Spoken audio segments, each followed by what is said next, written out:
It's no surprise that some of our customers would like to collect a few models, but a few is a gross understatement when it comes to Brad Boyle. This isn't a few, this is an accumulation. This is crazy, this is a plethora. This is at least a bunch.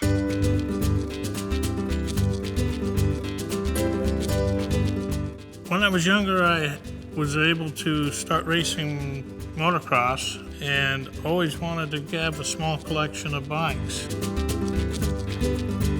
It started out to be a small collection, and within a couple of years I had 55 motorcycles in my house. It was beautiful to me, but not to a lot of other people.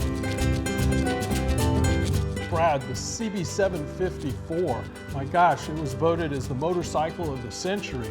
Well, when I was younger, I always wanted one, couldn't afford it, and now I'm able to afford 6 of them, so why not? What was it back in the day that really piqued your interest on this bike? They were very high performance, and they were very, very good looking at the time. I have approximately 1,200 bikes.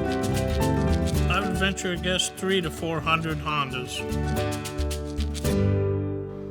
Hey Brad, I see you got a bunch of CT70s. What's going on here? I had one as a young boy, and I always enjoyed them, and I was able to find these and build them, and I had a great time with them. So a lot of people collect like the little mini trail 50s. How come you don't have those? Oh, I keep them in a separate room upstairs. Well, you know, the first Honda I had was a mini trail. All my other toys broke. That thing was just perfectly reliable. I've had nothing but good luck with these, and I love them to death. How many of these do you have? Somewhere around 17 to 20. Wow. There's a lot of history and stories behind most of them, and the Hondas, they have a look all their own, and I've always admired the way they look, and not to mention the way they perform. I've been lucky enough to find the SL90 that I originally had, which was not in very good shape, but I was able to ship it home and restore it, and it's probably my most favorite of all the bikes. Brad, I see on the mezzanine here you got a whole bunch of unusual Honda products. Tell us about those little cubs. These are a lot of fun in the day, and nowadays they use them a lot, and the race drivers use them for pit bikes. Okay, and I see a few ATCs, including the Big Red, which is super useful farm and ranch. But what really catches my eye are the Fat Cats. Those are two-wheel ATVs, pretty rare. Tell us about those. I've been able to get 4 of them because I like them so much. Cool. I certainly would fit into the top 3 of the Honda hoarders that I think exist. You got some of these old school dual sport adventure bikes. What do they call this? A Honda Scrambler. All right, how about this bike? It's also a Scrambler. And this? Scrambler. And this one? Another Scrambler. You've got a bunch of Scramblers here, wow. The 305s, first of all, had a sound that was very unique. And even my daughter at a young age, she knew that sound. Didn't this bike kind of serve to invent racing in Baja? It certainly did. It's famous for that. And a friend of mine came by today, Mr. Dave Ekins. Wow, Dave Ekins, what a surprise and an honor. You were American Honda's first factory-sponsored racer. That's true. Well, welcome.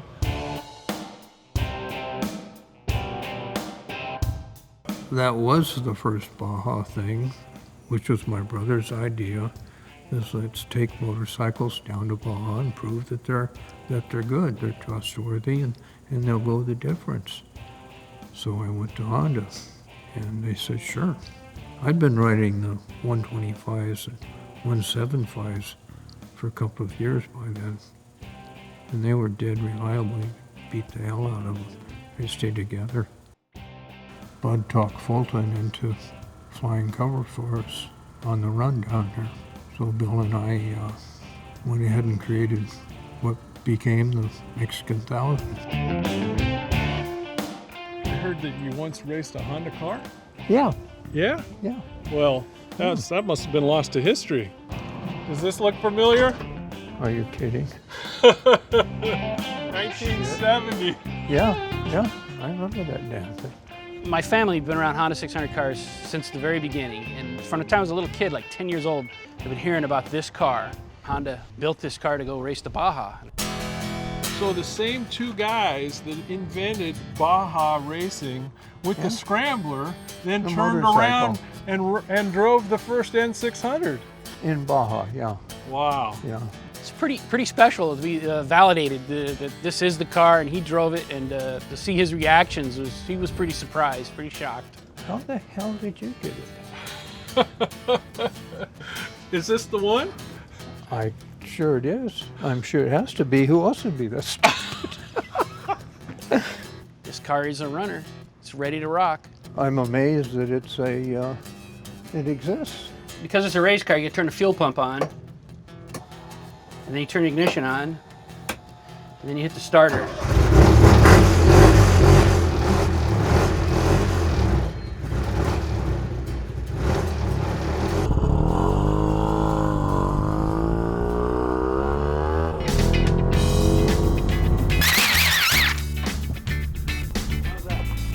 One of the things I enjoy the most is when somebody comes in that hasn't been here and they say, I had a bike like that when I was 16. Or, gosh, I remember riding on one with a friend.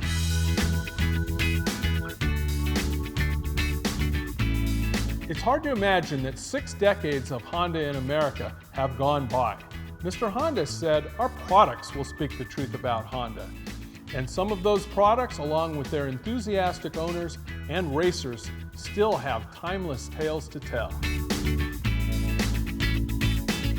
I probably have an addiction over motorcycles, and people have said you need to be the president of Motorcycle Anonymous. And I have never argued with them, but the difference between that and something else is I'm sharing this with everybody.